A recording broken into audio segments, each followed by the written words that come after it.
Hello everyone, welcome back into this channel, and in this video I would like to show you the way how to do screen record on iPhone. So basically, to make it easier to find the screen record button, it will be in the control center. So the control center is the place when that will be pop up whenever you slide this side in the down part. So let me show you.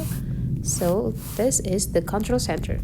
So the screen record will be here if you willing to have it here. But then if you cannot find the screen record button on this control center, you just need to do this instead. Go back into your home screen and just open the settings. In the setting, you just need to scrolling down until you found this control center.